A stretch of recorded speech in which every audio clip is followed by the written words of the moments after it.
All right, teammates. We are back once again. If this is your first time listening to the Move Swiftly podcast, welcome to the number one show on innovative teamwork. Happy New Year to you folks. Actually, no, by the time this comes out, we would probably be about a month, 2 months in to the new year. But Happy New Year anyway to you guys. Hopefully, you're getting off to a great start. To my regular listeners, you guys already know how I get down, man. Whatever the challenge is, whatever the obstacle is, whatever it is you're going through that you feel like is in the way of your goals, we are here. This show has been here for the past 5 years to tell you you are not going through it, to indirectly tell you you're not going through it alone. Today, get ready, buckle up your chin straps, buckle up your seatbelts, buckle up wherever you're listening to, because you are getting ready to get a master class on why pressure really does not exist, a masterclass on why it's important to be very open-minded, why, you just can't predict the future. And the most important thing about life right now is exactly that, right now, focusing on the right now. I have Brian Hite,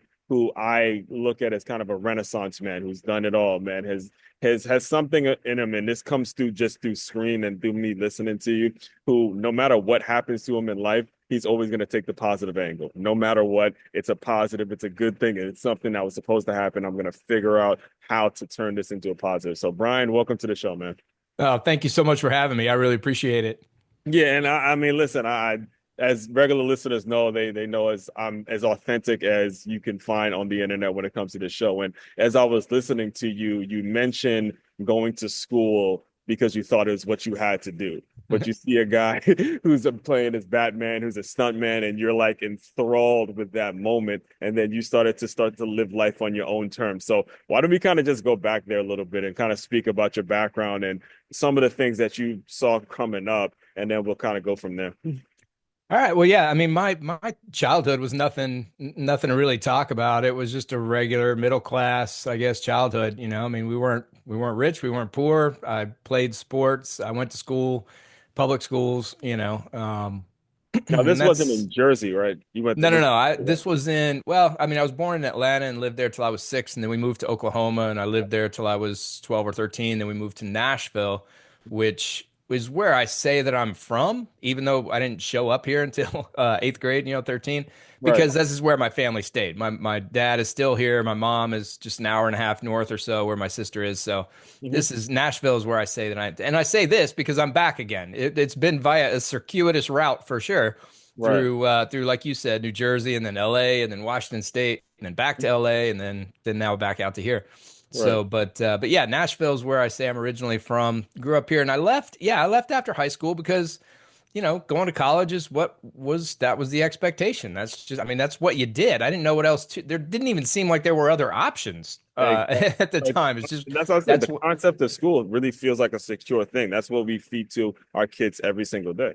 Yeah, yeah, yeah. And there's nothing wrong with going to college right after high school. I think it's great for some people, but it's not great for other people. And I think I was probably one of them had I understood that there were other options available and maybe if I'd had the resources to take a year and just kind of hang out. And really, honestly, at that age, doesn't really require a whole lot of resources because, I don't know, at least the way that I was living when I was 18 and out of college.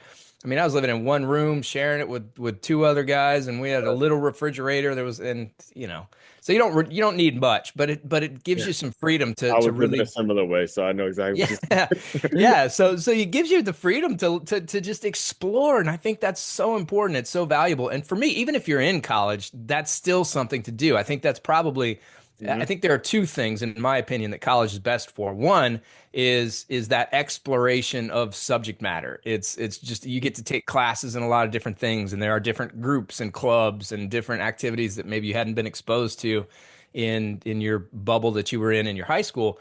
And the Right. other is just a different thinking style, a different way of thinking, a challenging of the status quo and assumptions, and really trying to get deeper into some of the material in ways that I don't think I wish that more high schools did. Exactly. So for me, college is valuable for that. But for me personally, I hated school. I hated school from the time I went to school. Like from when I was a kid, I used to make up whatever illness or injury would keep me from having to go to school. I hated it. Mhm. And there I was in college, and I hated that too. But at least had a little bit more freedom. And they didn't care so much about whether I went to class, which was great. but I Right. was floundering. I was uncomfortable. I was a little bit actually, at the time you're talking about when I when I saw this stunt show and decided to be a stunt man. I'd been in college for 2 years and had no idea what I wanted to be, where I was going to go, what my path was. And because I think I was raised in that way of, yeah, you go to high school, you go to college, you graduate from college, you get a job. Like that made me nervous that I didn't have an answer to the question, what am I going to do? Because I thought that's just that everybody knew that, or that's what we were supposed to know at any rate. And I was failing by not knowing. Yeah.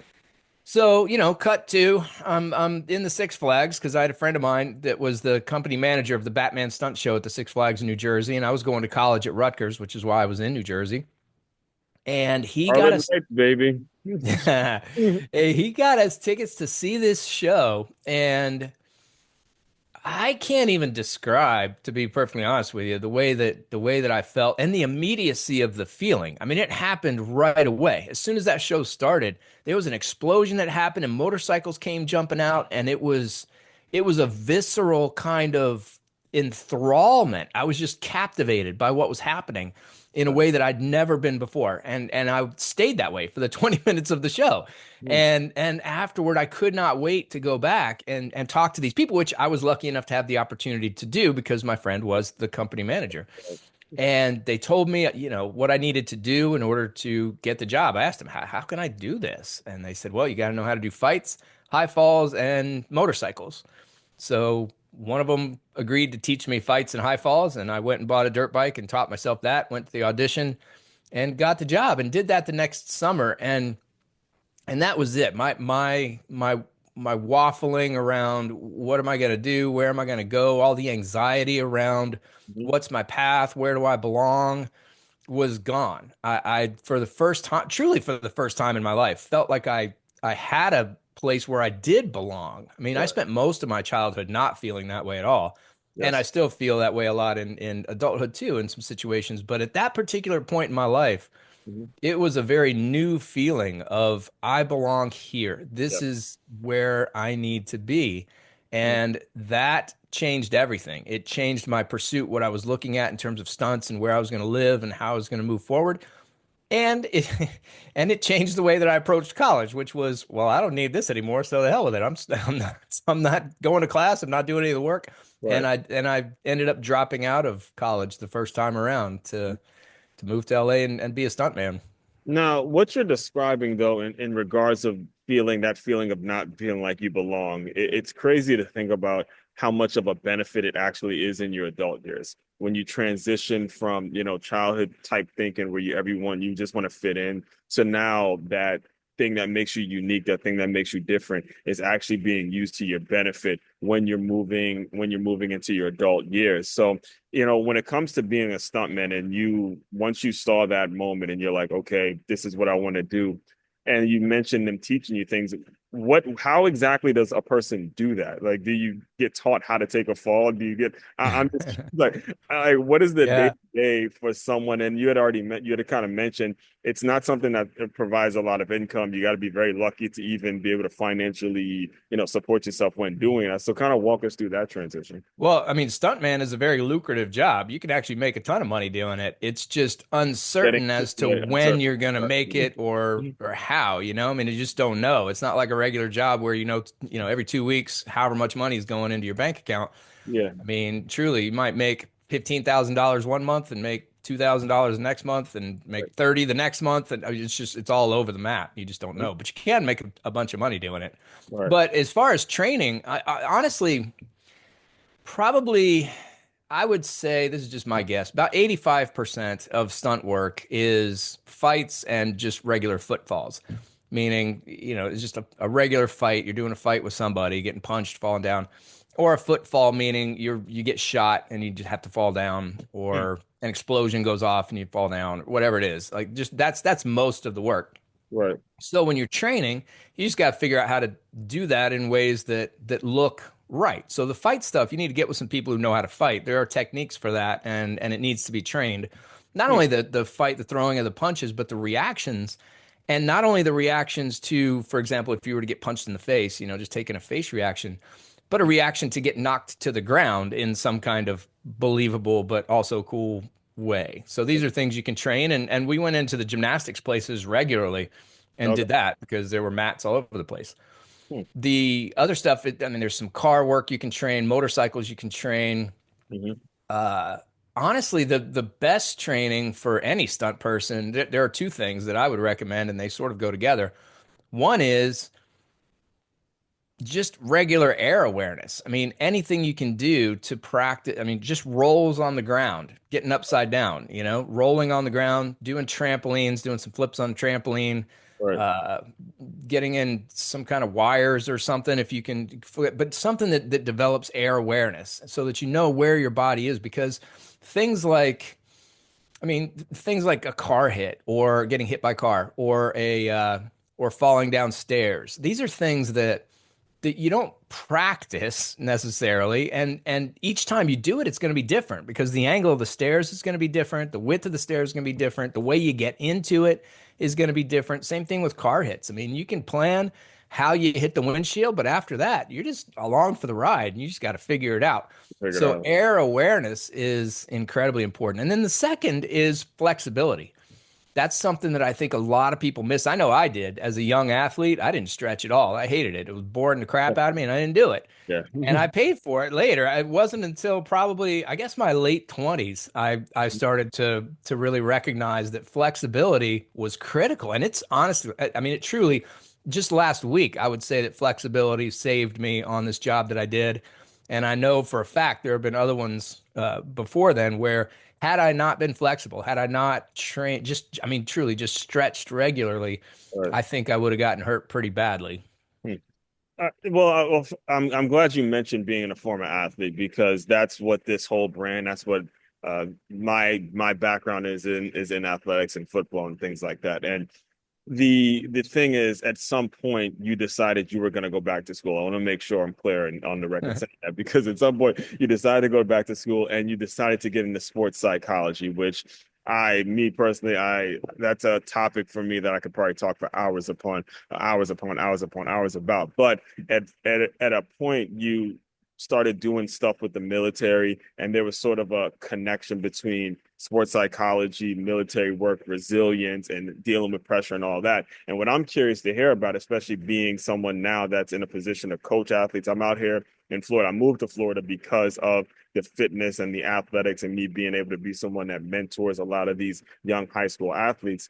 What exactly were you able to what kind of connections and what kind of things were you able to draw upon when it comes to teaching people that have a military or like currently are in the military? How were you able to get them to see some of the positives of what they were doing, their mindset, and just being able to go out there and do something and not feel I guess to not feel this weight that they normally have, whether you're actually a player or you're actually in the military. There's sort of a weight that you walk around with that you got to do certain things a certain way. What kinds of things were you able to do for them when you were kind of counseling them?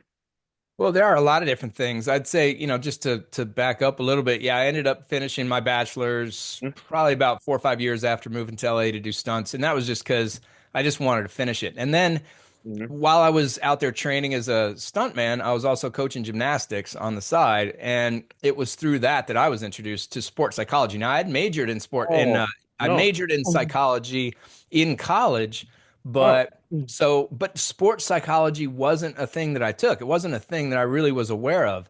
It wasn't until I was coaching these kids and I was just faced with the craziness of practicing with them 3 times a week, 4 hours a day. And I knew really well what they were capable of and what they weren't. And then I took them to meets and I didn't even recognize them sometimes. I mean, the ones who were, lazy, lackadaisical at practice would come out and just kill it. And then other ones who were knocking it out at practice would come out and just fall on every event. oh, And wow. so the only That's thing in my crazy. Yeah, I mind. didn't know that. I listened to this. I didn't realize it was because you're coaching a gymnastics team.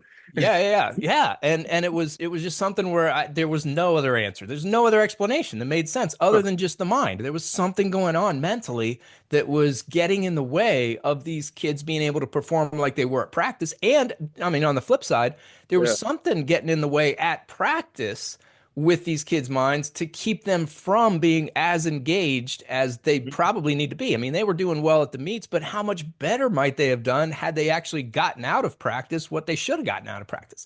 So it Sure. really brought me into the sports psychology realm, and I started reading a lot about it, and then decided to move forward with a master's degree in that, and I did, and then got that, and then wasn't done learning yet, so I continued on with a PhD in organizational psychology, which is essentially sport and performance psychology applied to organizations. Just, how do you create conditions that Right. allow people to be at their best most often? But I have to applaud you there because we've come full circle, folks. All right. And I want to make sure again, this is important to mention that he just told you he was bored in school. He just told you he hated school. He just told you at one point, school wasn't him. And now to listen to him now, when you found the thing that you personally are interested in, now you just can't stop learning. The learning aspect is never going to end, but you have to actually want to be there for a specific thing and be willing to learn that specific thing. You can't just go because it's just going to be a waste of money. So I had to make sure we pause there so people understand that as well. Yeah, that's an important point, and it's something that I wish that schools did more of really Yeah, connecting kids' natural interests to the material. I think that some schools do a better job than others. Some It's certainly out there. It's certainly not news to the mhm, educational community that that's something that would be beneficial, particularly from a motivational standpoint, which is how you just brought it up. exactly. Just and this is something that I talk about with clients and at organizations too. Motivation is one of you mentioned the military. Oh my God. Yeah. Pretty much every class that I would teach, Mhm, I would ask the leaders in that class, what is the biggest challenge that you face? mhm, And inevitably, motivation would be one of the ones that comes up. And it's like, how do I get my guys to do what I need them to do, to move forward, to engage without me having to make them, without me having to poke and prod? mhm, And so much so that there wasn't one at the time. I developed one. I've developed a class on motivation that I could offer for these guys, not mhm, only for themselves but for their soldiers. So there were two different levels. There was leadership, what do you need to know in terms of creating a climate that fosters motivation? And then number two, on an individual level, what are the things that influence our levels of motivation? And why does the source of motivation matter? You just, like you mentioned one, like learning this internal thing, this thing that's tied to me and how I see myself and the values that I hold. When that is the source of motivation, man, we can lean in and we can sustain high levels of engagement for a very long time with excellent performance. mhm. But when the sources of motivation are more external to ourselves, in other words, I'm just doing this thing to get a cookie So or get to avoid, whatever kind of punishment it is that might be out there, well, that's different, And now, yes, it is a source of motivation. Yes, I might put in however, and this is the key, just enough energy mhm, to get whatever it is that you're offering me or avoid what you're not.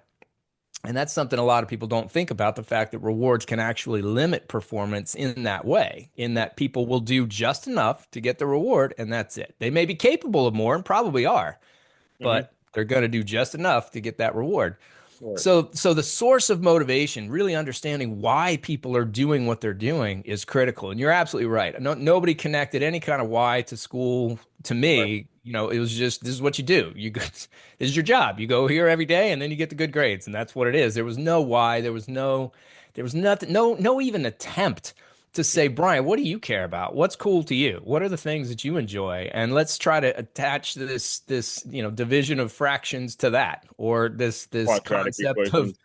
social studies to that, or whatever it is.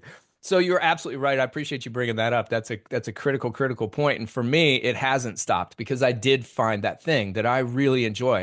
And it's expanded even because through that pursuit of sports psychology, I started to recognize that studying and learning about high level performance and the things that influence it is really important to me. And then I started to realize, well, some of those things that influence high level performance aren't just, what we think. It's really a broader context than that. I mean, what culture are we in? What types of values do we hold? Where are those things coming from? How do we deal with other people? So it's a bigger piece than that. And so that led me into more of a philosophical realm. And that took me back 2,000 years. And then that connected me back to the psychology that I was reading about in journals, which was uh, fantastic to me. I mean, the Stoic philosophers, if you were to read them, they read just like cognitive psychologists today. Yes. So for me, yes, you're absolutely right. I found that interest, I found that passion, the thing that I enjoy learning about, and then through that thing, there were other little pathways too that took me to other learning opportunities that were also things I was interested in, Mhm. and the floodgates opened, and they're still they're still going.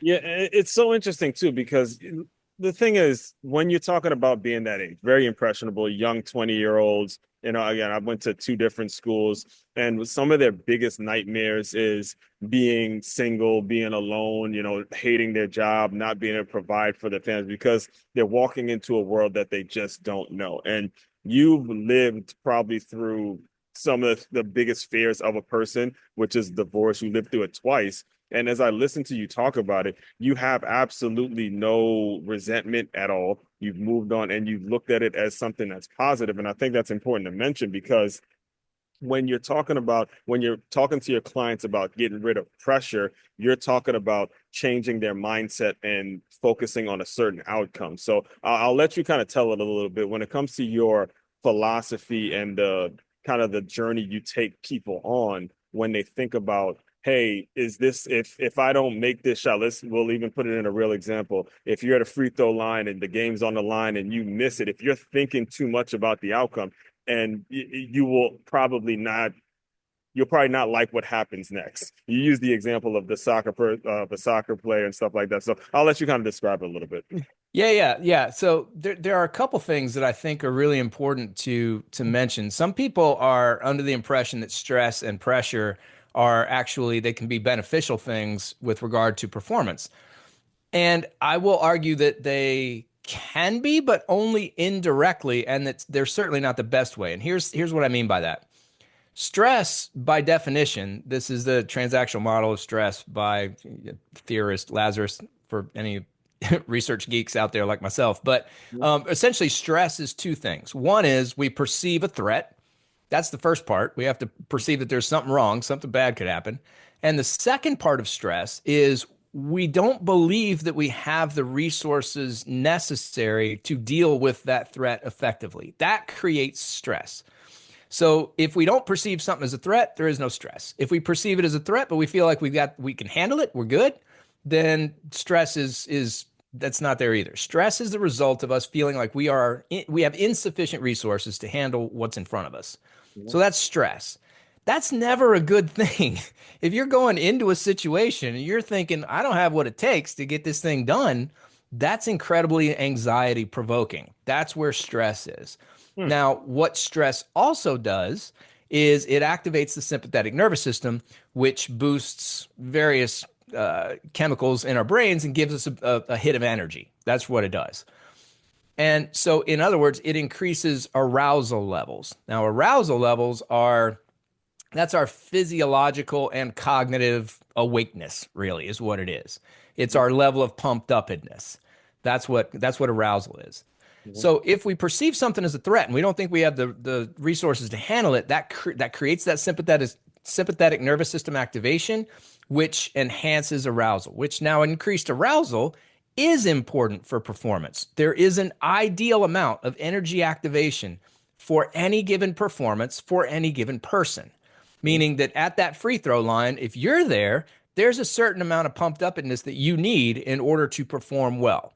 There's a certain amount of pumped upness that I would need in order to perform well. And those don't need to be the same, but for each of us, there's an ideal energy activation level. Well, that sympathetic nervous system hit that comes from stress can boost arousal levels to a place where it's easier for us to perform. That's why I say that there can indirectly, through this effect on arousal, be some benefits, but it's not because of stress that we do better. And pressure is the same thing. Pressure is different from stress though, and it's usually conflated. They're often used in the same terminology, but it's different in the sense that pressure comes from our perceptions of the consequences, how big the consequences are, the stakes that are involved. Like so, Yeah. you're talking about being at the line and shooting, and the consequences of missing are, our team's knocked out of this huge tournament and the season's over, or we go on to win the championship. Like the stakes are high.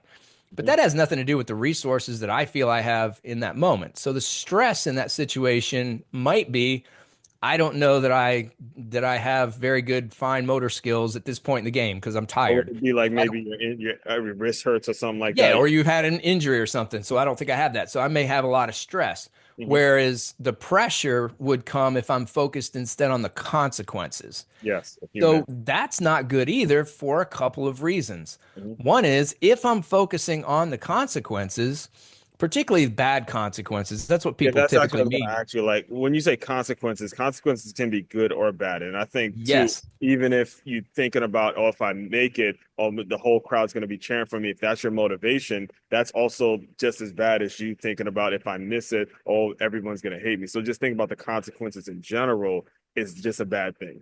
it's yeah, absolutely. And most people don't think of it that way because Right. most people will consider pressure. Yeah, I've got if I don't do this thing right, really bad things are going to happen.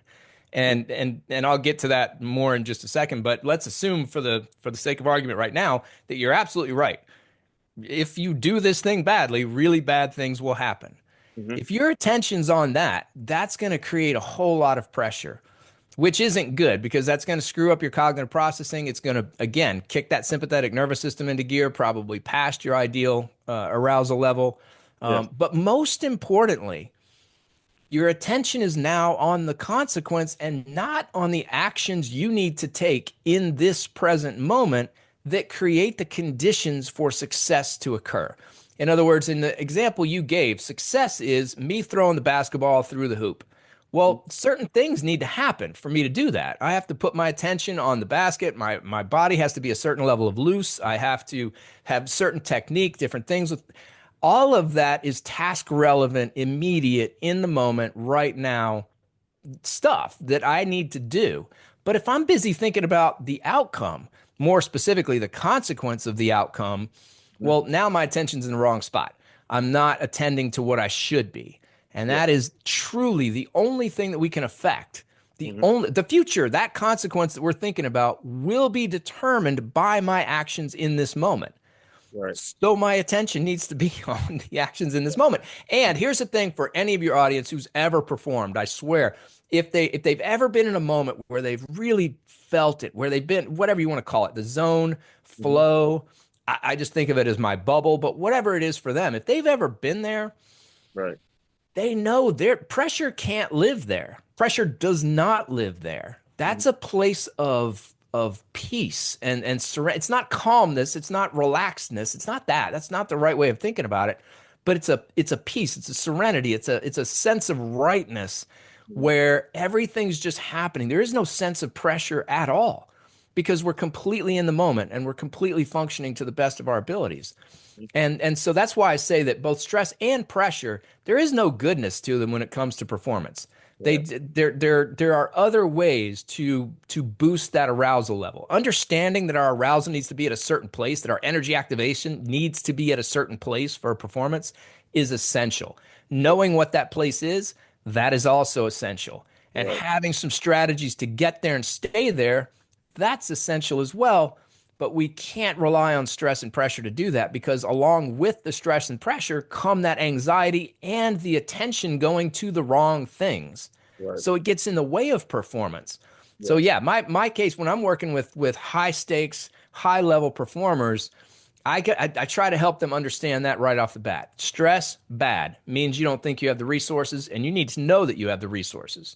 Hmm. Pressure, bad, because you're focused on consequences that are imaginary. They're not even real, but they're becoming real to you in your mind and they're creating all this angst and anxiety and keeping your attention in the wrong place. Where it needs to be right now is in the present. So Yeah. those are the messages that I try to get It's across. interesting because and I've said this in the past, but I always give credit to Dre. Shout out to Dre for listening. He's someone I hired as a business coach, former pro basketball player, and he would always say, "No one actually rises to the occasion. You just fall to your level of preparation." And what you're discussing is not obviously it's not something that's just going to happen overnight. You need to be in a certain state every single day. And you coaches, you leaders out there, the ones who are just blasting this. Oh, this person is just great under pressure, and this one is just awesome. This stress level they don't mention. You got to block out a lot of noise and focus on just getting this one thing done. But if you go too far down the consequences, you will lose. I always use the example, Brian, of LeBron James down. They were down, what, 2-3 going to Boston. And I'm a big Miami Heat fan. And he said before that, the scoreboard's just going to take care of itself. I'm just going to go out there and be LeBron James, Yeah. 45 points. He takes his team back to Miami.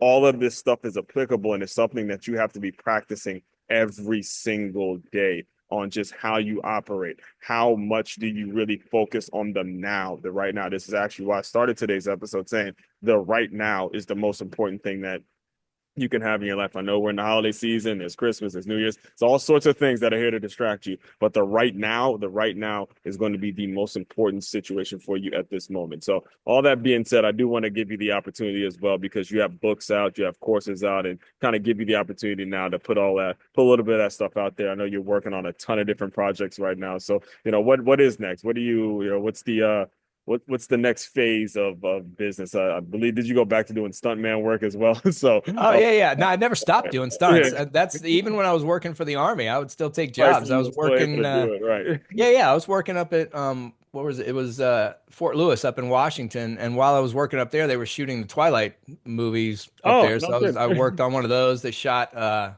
TV show called Banshee up there. There was another. So I worked on some stuff even while I was I've seen the Twilight movie. doing the Army one. Yeah, well then and the last one where I was doubling Michael Sheen as the lead vampire guy. That one was we shot that one in Baton Rouge or Shreveport. I can't remember. I think it was Baton Rouge is where we were in Oh, Louisiana nice. to shoot that one. Yeah, I would But say yeah, no, actually, now that I'm thinking, I never met a like actual stuntman. I'm thinking now that would be a perfect situation. When I first saw it, I'm like, wait, he got through the. How the hell did he do that?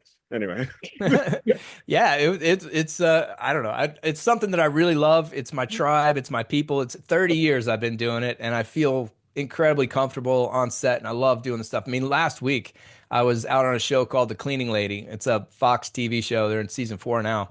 And I was playing assassin number 1. I always have numbers after my like thug 2 or officer 8 or whatever it is. But I was assassin number 1, and I was up on this boat and we were doing a little fight, and the guy knocked me off of this sailboat. It was on a trailer. Knocked me off the sailboat. I clipped the picnic table, went to the ground, and it was just so much fun. Just being able to be there with the other stunt guys, with the crew. Lou Diamond Phillips was directing it, which he's awesome. I mean, it was just so much fun just being there. And it's something I will continue to do for as long as people continue to hire me. I'm gonna continue to do it as long as you can do it, because I just love it. But right. yeah, on the other side of that is this business that I have, and it's I appreciate you giving me the opportunity to talk about some of the things that we do because finally this stuff has come together. The stunts and the sports psychology has melded together synergistically into these offerings.